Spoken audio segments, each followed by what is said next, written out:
कथा सुनाने से पहले आप सभी बहनों को मेरा प्रणाम स्वीकार हो।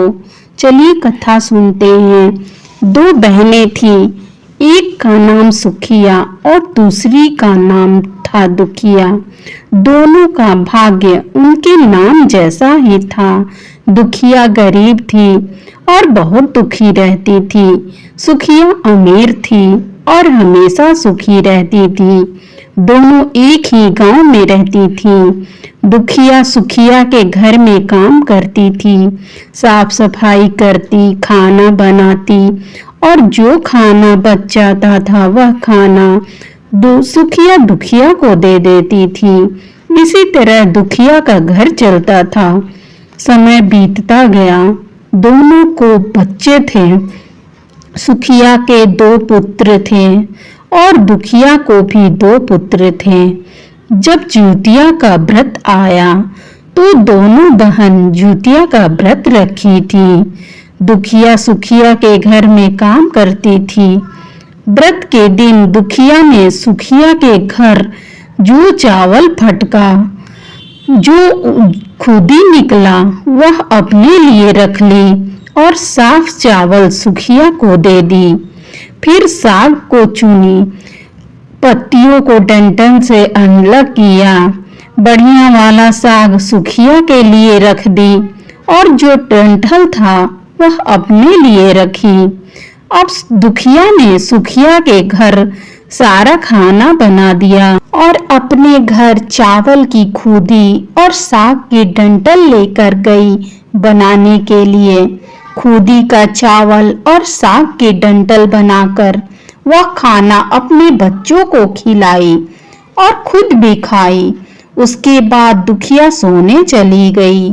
आधी रात में एक बूढ़ी औरत उसके घर पर आकर दरवाजा खटखटाती है तो दुखिया पूछती है, कौन है? तब बूढ़ी बोलती है, हम हैं बेटा। दुखिया ने उठकर दरवाजा खोला और पूछती है, अम्मा आपको क्या चाहिए? इतनी रात में आप यहाँ किसके लिए आई हो? बूढ़ी औरत बोलती है, बेटा मुझे बहुत भूख लगी है, कुछ खाने को दे दो। दुखिया उसे घर के अंदर ले आती है और कहती है, हम लोग बहुत गरीब हैं। आज मैंने खुदी का चावल और साग का डंठल बनाया है, क्या आप खाएंगी? तो बूढ़ी कहती है, हाँ क्यों नहीं खाएंगे, हम बहुत भूख लगी है, हम वही खाएंगे। दुखिया अंदर जाकर खुदी का चावल और साग की डंठल लाती है और बूढ़ी औरत को दे देती है खाने के लिए। बूढ़ी औरत खाना खाने के बाद कहती है कि मुझे बहुत अच्छे से कुछ दिखाई नहीं देता। इतनी रात के अंधेरे में मैं कैसे अपने घर जाऊंगी? तो दुखिया कहती है, कोई बात नहीं, आप यहीं पर सो जाइए, सुबह अपने घर चले जाना। तो बूढ़ी औरत दुखिया के घर में ही सो जाती है। फिर थोड़ी देर बाद उठकर बूढ़ी औरत बोलती है, बेटा मुझे पैखाना लगी है, कहाँ करूं? तो दुखिया कहती है, मेरे घर में बाथरूम नहीं है, इसीलिए आप इधर कोने में कर लीजिए। बूढ़ी पूछती है कि बेटा भर-भर करें या छर-छर करें? दुखिया नींद में थी तो वह कहती है, माताजी भर-भर कर दो, मैं सुबह साफ कर दूंगी। फिर थोड़ी देर बाद बूढ़ी पूछती है कि बेटा मैं अपने हाथ कहाँ साफ करूं? तो दुखिया कहती हैं, आप मेरे सर में अपना हाथ को साफ कर लीजिए। जब सुबह होती है तो दुखिया को यह सब सपने जैसा लगता है कि सोते समय मुझे कोई सपना आया होगा। वह ज्यादा कुछ नहीं सोचती और नदी में नहाने के लिए चली जाती है। जब वह नदी में नहाती है और अपने बाल धोती है तो उसके बालों से होते हुए जो पानी बहता है वह सोने का होता है। आसपास की सभी महिलाएं यह देखकर चकित हो जाती हैं और कहती हैं कि तुम्हारे बालों से तो सोने का पानी गिर रहा है, क्या बात है। फिर उसे रात की सारी बातें याद आती है और वह भागकर अपने घर जाती है, यह सोचकर कि उसका घर दीर्घाशंका से गंदा होगा, पहले उसको साफ करना होगा। जब वह अपने घर में जाती है तो देखती है कि घर के हर कोने में ढेर सारा सोना बिखरा पड़ा है। यह सब देखकर दुखिया बहुत खुश हो जाती है और सोचती है, जीवित वाहन की कृपा है, यह सब जो माता का रूप धारण करके मेरे घर आई और मुझे इतना आशीर्वाद दिया। अब दुखिया अमीर हो जाती है और सुखिया के घर जाकर काम करना बंद कर देती है। दुखिया जब अपना व्रत पूरा करती है तो अपने पुत्र से कहती है कि जाओ मौसी के घर से तराजू लेकर आओ, यह नापने के लिए कि यह सोना कितना है। बच्चा बहुत खुशी से सुखिया मौसी के घर जाता है और तराजू मांगता है। तो सुखिया पूछती है कि तराजू पर क्या नापना है। तो बच्चा बोलता है, मेरे घर में बहुत ढेर सारा सोना है, उसी को मम्मी तौलेगी। सुखिया कहती है, खाने के लिए तुम्हारे पास कुछ भी नहीं और सोना नापेगा, मुझसे झूठ कहते हो। तो बच्चा कहता है, नहीं, मैं झूठ नहीं बोल रहा हूँ। सुखिया सोचती है, जब तराजू मांगा है तो कुछ न कुछ तो जरूर नापना होगा, इसीलिए वह तराजू के पीछे गोंद लगा देती है कि जो भी नापेगा वह थोड़ा सा इसमें चिपक जाएगा।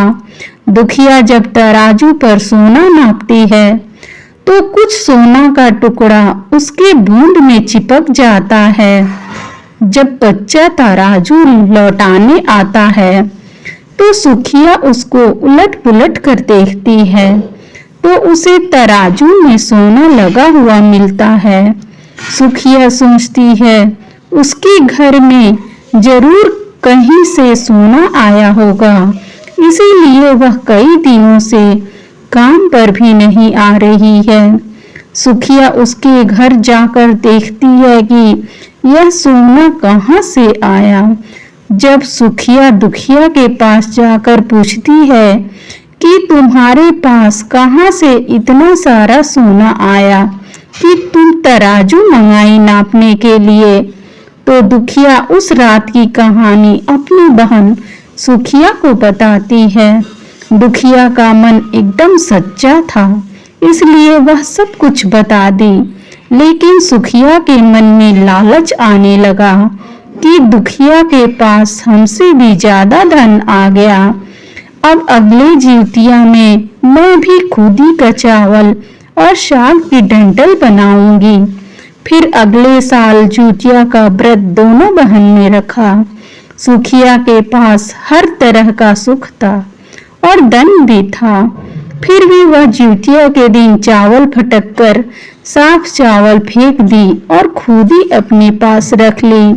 साग को तोड़कर पत्तियां फेंक दी और डंठल अपने पास रख ली और वही बनाई। खा पी कर पूजा पाठ करके सोने चली गई।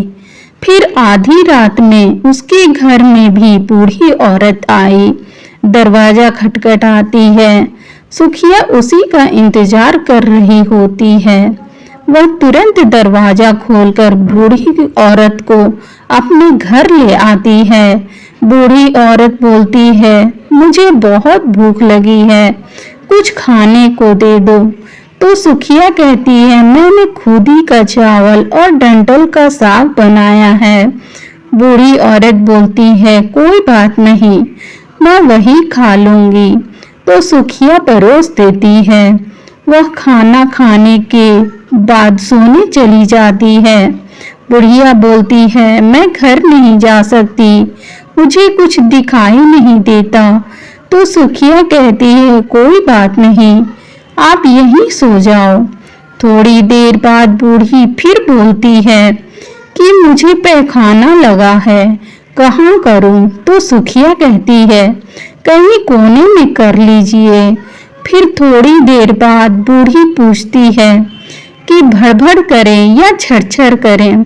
इस समय सुखिया को याद नहीं आता कि दुखिया ने क्या बोला था, तो सुखिया बोली माँ छरछर कर दीजिए।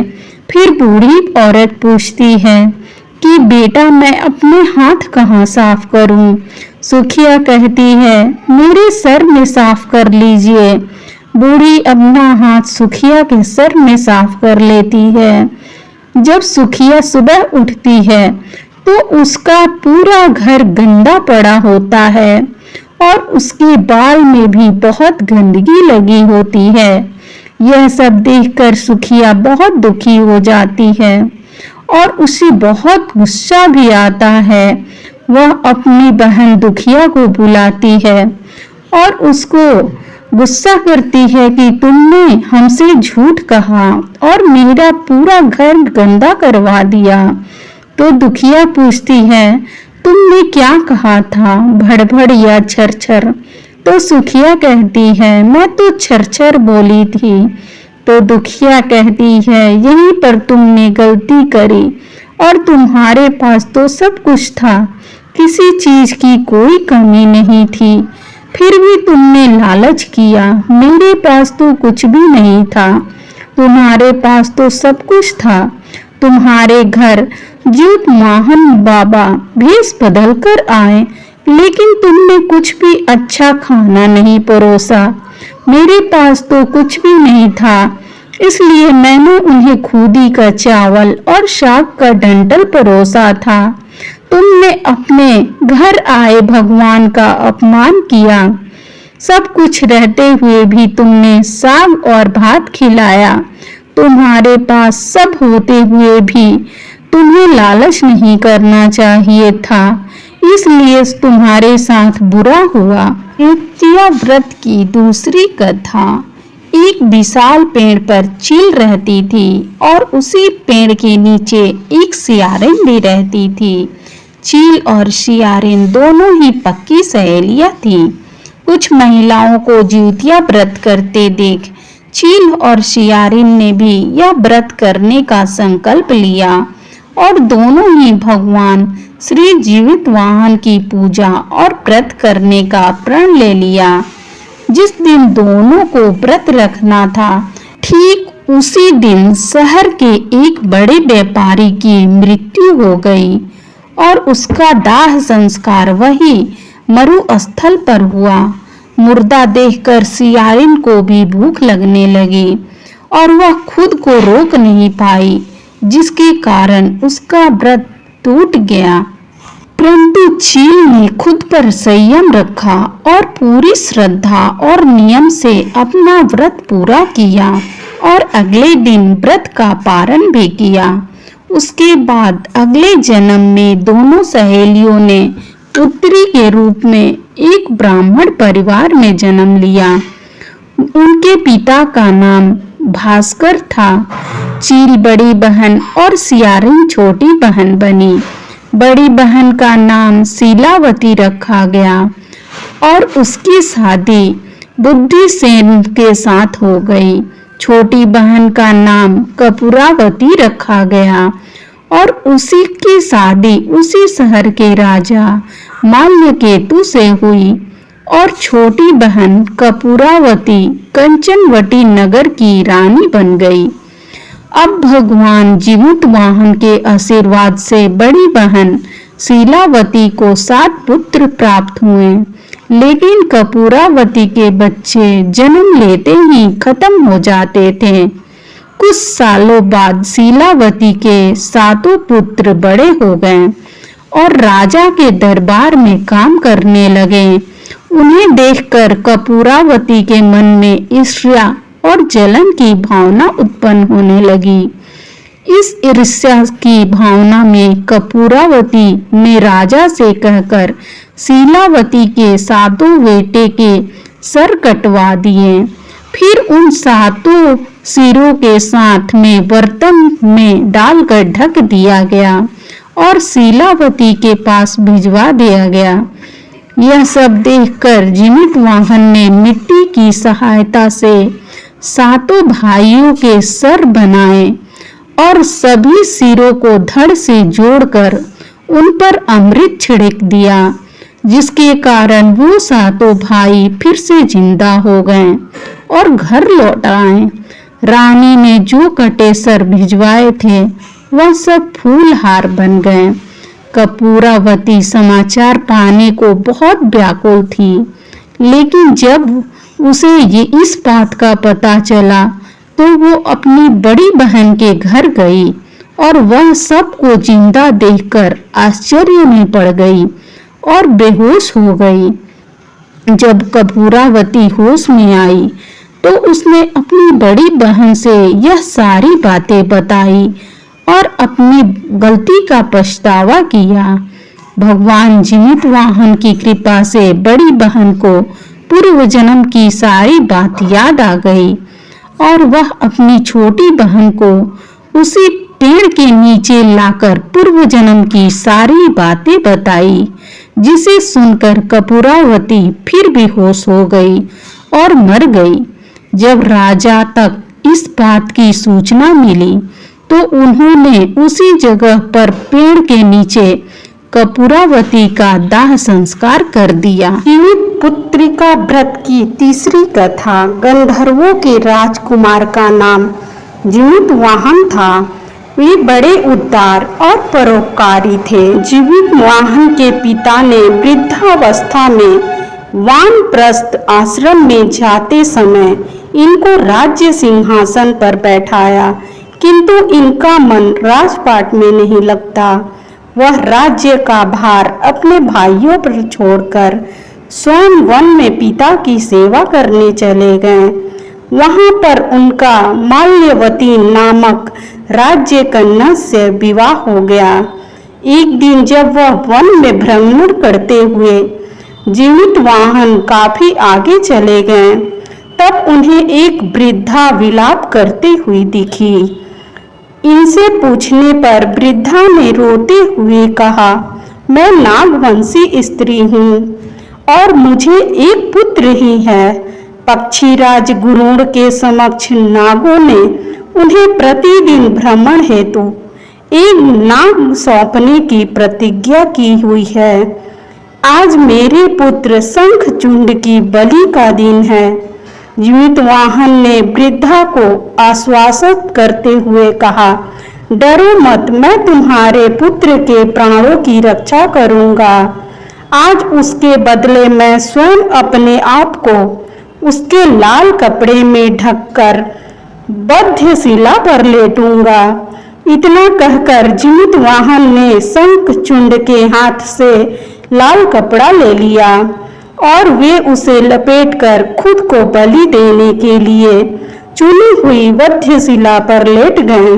नियत समय पर गुरुड़ बड़े वेग से आए और वह लाल कपड़े में ढंके जीवितवाहन को पंजे में दबोचकर पहाड़ के शिखर पर जाकर बैठ गए। अपने चुंगल में गिरफ्तार प्राणी की आंखों में आंसू और मुंह में आह निकलता न देखकर गुरुड़ जी बड़े आश्चर्य में पड़ गए। उन्होंने जीवितवाहन से उनका परिचय पूछा। जीवितवाहन ने कहा सारा किस्सा सुनाया। गुरुड़ जी उनकी बहादुरी और दूसरे की प्राण रक्षा करने में स्वयं को बलिदान देने की हिम्मत से बहुत प्रभावित हुए। प्रसन्न होकर गुरुड़ जी ने उनको जीवन दान दे दिया तथा नागों की बलि न लेने का वरदान भी दिया। इस प्रकार जीवितवाहन के अदम्य साहस से नाग जाति की रक्षा हुई और तब से पुत्र की सुरक्षा हेतु जीवितवाहन की पूजा की प्रथा शुरू हो गई। अश्विन कृष्ण अष्टमी के प्रदोष काल में पुत्रवती महिलाएं जीवितवाहन की पूजा करती हैं। कैलाश पर्वत पर भगवान शंकर माता पार्वती को कथा सुनाते हुए कहते हैं कि अश्विन कृष्ण अष्टमी के दिन उपवास रखकर जो स्त्रियां सायं प्रदोष काल में जीवित वाहन की पूजा करते हैं तथा कथा सुनने के बाद आचार्य को दक्षिणा देती हैं, वह पुत्रों का पूर्ण सुख प्राप्त करती हैं। व्रतों का पारण दूसरे दिन अष्टमी तिथि की समाप्ति के पश्चात किया जाता है। यह व्रत अपने नाम के अनुरूप फल देने वाला है।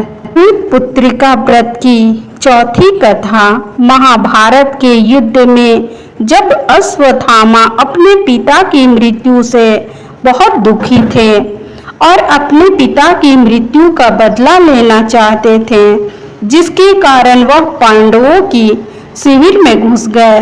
शिविर में उस समय 5 लोग सो रहे थे, जिसके कारण अश्वत्थामा ने उनको पांडव समझकर खत्म कर दिया।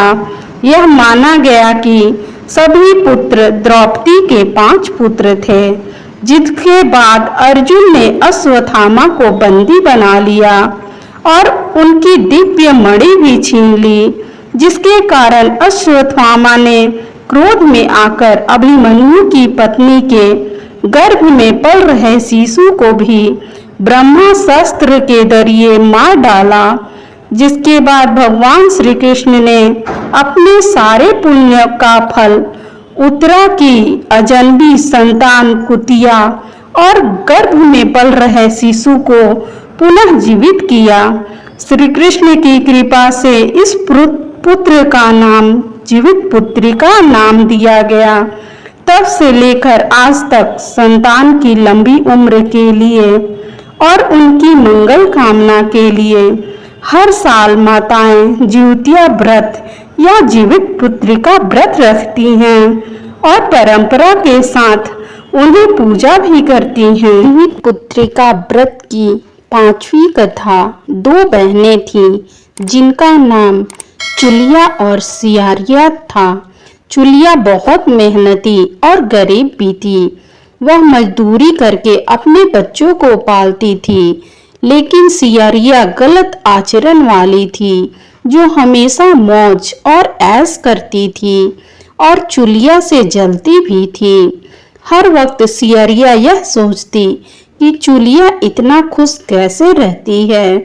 चुलिया की हंसी खुशी सियारिया से सहन नहीं हो पाती थी, जिसके कारण सियारिया चुलिया के संतानों को सताने के कई प्रयास कर चुकी थी और कई बार चुलिया के बच्चों को खत्म करने की कोशिश भी कर चुकी थी, किंतु चुलिया के तपस्या और व्रत के कारण उसके बच्चे हमेशा सुरक्षित बच जाया करते थे। एक दिन सियारिया चुलिया के सभी बच्चों को लेकर जंगल में लकड़ी चुनने के लिए लेकर गई। वहां जंगल में लकड़ी को चुनते चुनते बच्चे थक गए और थोड़ी देर के लिए सो गए।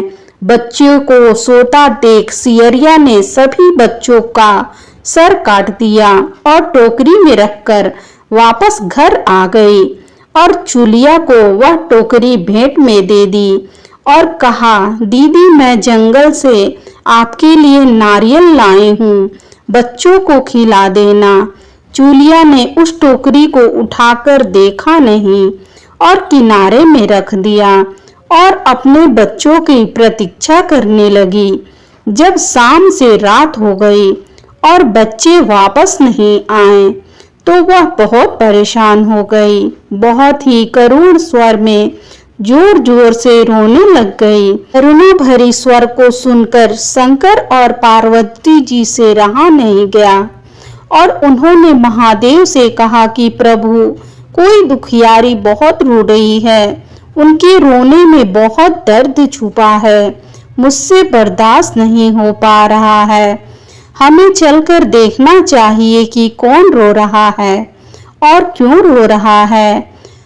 तब इस बात पर महादेव जी ने कहा, यह मृत्यु लोक है और यहाँ पर यह सारी साधारण सी बात है, लेकिन पार्वती के हठ के कारण महादेव उनके सामने झुक गए और चुलिया के पास जाकर उसके रोने का कारण पूछा। महादेव जी के पूछने पर चुलिया ने अपने रोने का कारण विस्तार से बता दिया। शंकर जी ने जब ध्यान लगाया तो उन्होंने चुलिया के बच्चे को जंगल में मृत पाया, जिसके बाद शंकर जी ने पार्वती जी को अनुरोध किया और बच्चे को पुनर्जीवित कर दिया। बच्चे नींद से उठकर मौसी को ढूंढ रहे थे, किंतु मौसी वहां नहीं थी। बच्चे डर कर घर आ गए और मौसी के सारे कार्य माँ के सामने बता दिए। यह सब सुनकर चुलिया सियारिया के पास जाकर लड़ने लगी कि तू मेरे बच्चे को जंगल में क्यों अकेला छोड़ आई। दोनों बहनों में लड़ाई शुरू हुई और यह लड़ाई 7 दिन 7 रात तक चलती रही, किंतु इस लड़ाई का कोई हल नहीं निकला। जिसके बाद दोनों ने उस जंगल में एक तपस्वी को घटना सुनाई।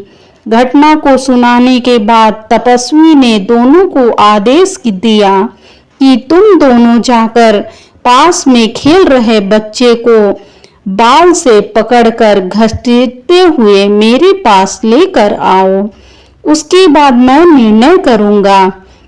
चुलिया बच्चे की माँ थी, उससे बच्चों की पीड़ा नहीं देखी जा सकी।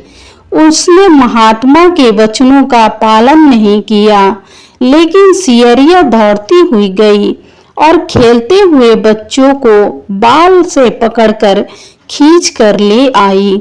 जिसके बाद तपस्वी ने सियरिया को यह श्राप दिया कि हर जन्म में इसी प्रकार तू सदैव जलती रहेगी और दुखी होती रहेगी। जो महिला किसी बच्चे की पीड़ा और माँ की ममता को नहीं जानती, जीवन भर धरती पर दुख भोगने के अलावा और कुछ नहीं कर पाएगी। पुत्रिका व्रत की 6वीं कथा। एक विधवा औरत थी, कितने दिनों से रोज बारिश से परेशान थी। उसे ठिवन बनाने के लिए अपने गेहूं को सुखाना था। उस औरत ने सूर्य देव से प्रार्थना की कि हे सूर्य देव, अगर आप एक दिन के लिए मेरी छत पर धूप कर दें तो मेरा गेहूं सूख जाएगा, तो आपके साथ एक रात आपके साथ बिताऊंगी। दूसरे दिन सबके यहाँ बारिश हो रही थी और विधवा औरत के घर चकाचक धूप निकली। विधवा औरत ने गेहूं सुखाया और शाम में जल्दी से काम निपटाकर पड़ोस में सोने चली जाती। सूर्यदेव रात में विधवा औरत के घर आए, पर औरत नहीं मिली। हर शाम विधवा औरत दूसरे के घर सोने चली जाती थी। सूर्यदेव सोचने लगे कि ये औरत हमसे छल कर गई। औरत के आंगन में सूर्यदेव ने पेशाब कर दिया और वहां पर मिट्टी होने के कारण वहां पर कुछ दिनों बाद हरी हरी साग उग आई। अब उन साग को देखकर औरत को उसे खाने की इच्छा हुई और उसे तोड़कर बनाया और विधवा औरत ने खाया और ठीक 9 महीने बाद उसने एक पुत्र को जन्म दिया। बच्चा धीरे धीरे बड़ा होने लगा और बाहर खेलने जाने लगा। बच्चे खेलते खेलते पापा कसम खाते तो ये भी खेल खेल में पापा कसम कहता। तब इस पर बच्चे बोलते, क्यों पापा कसम खाता है, तेरा कोई पापा नहीं है, तू बिना बाप की औलाद है। बच्चे के मन को बहुत ठेस पहुंची। अब वह घर गया, अपनी माँ से कहा, मेरा पापा कौन है। तो विधवा औरत अपने बेटे से उसके पापा के जानने का कारण पूछा। उसने सब कुछ बताया। विधवा औरत बोली, बेटा तू उगते हुए सूर्य के रथ को पकड़कर उनसे पूछना मेरा पापा कौन है। बच्चा सुबह उठकर सूर्य का रथ पकड़ लिया और लड़का सूर्य देव से पूछा कि मेरा पाप कौन है? सूर्यदेव ने बोला, भगवान तुम्हारे पापा हैं। इतना सुनते ही लड़के ने कहा, जन्म दिया तो कर्म के भी साथी बनिए। इस पर सूर्यदेव ने कहा कि तुम्हें लोग जीवतवाहन के नाम से जानेंगे। जो महिलाएं उठलन बनाकर खाए नहाए कर निराहार उपवास करेंगी और तुम्हारी कथा सुनेंगी, उनके बच्चे दीर्घायु होंगे। भी माताएं बहनें बोलिए, जीवितवाहन गोसाई की जय।